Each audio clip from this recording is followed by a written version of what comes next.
This podcast is produced by the Harwood Productions Podcast Network.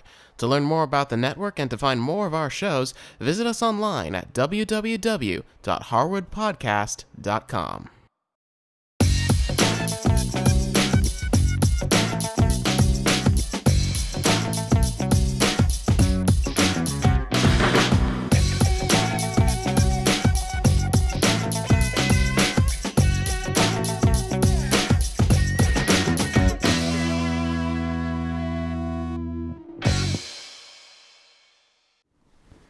Hi there, everyone. I'm Cameron Harris, and welcome to In Range episode number 4. Now, before we get started today, I just want to give a shout out to everyone who's emailed us with their great feedback for the show over the last couple weeks. It's been fantastic to see that this show is helping people as much as it is. Today's topic is going to be free snacks, or in other words, food items that don't have any carbohydrates in them. Now, these kinds of things are perfect for snacks because they have no carbs, and therefore rarely do they require any insulin. Now, you can tell something is a free food by just looking at the nutrition labels. Now, if you haven't watched our show on reading nutrition labels, I highly recommend you do that. Now, on the nutritional facts, you can tell something is a free food when it has 0 grams of carbohydrate.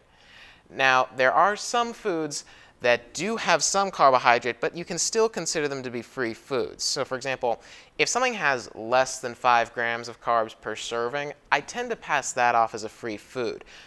But if you have more than 1 serving or anything is over 5 grams of carbs, you want to start counting it as a half a carb, whole carb, and so on.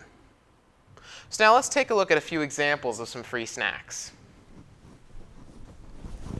So here we have a nice lineup of some good snack choices, and every single one of them is absolutely free.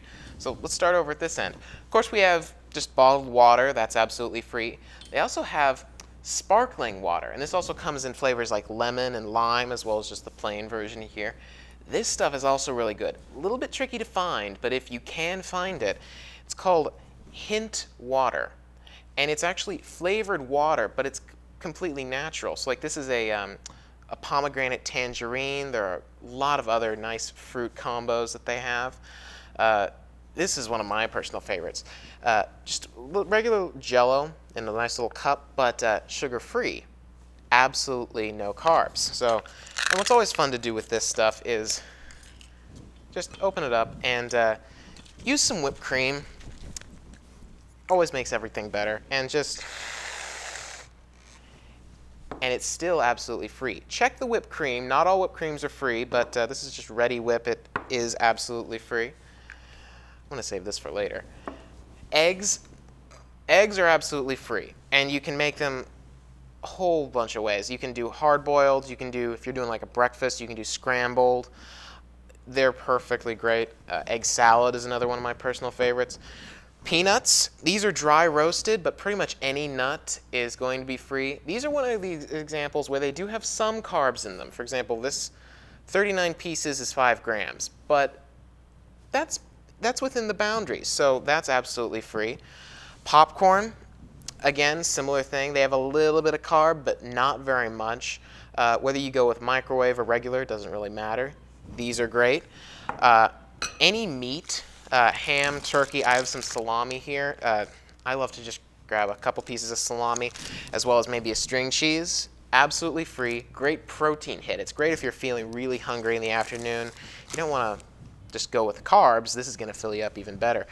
And lastly, carrots. Now these could be any kind of veggie. Could be celery or bell pepper or whatever.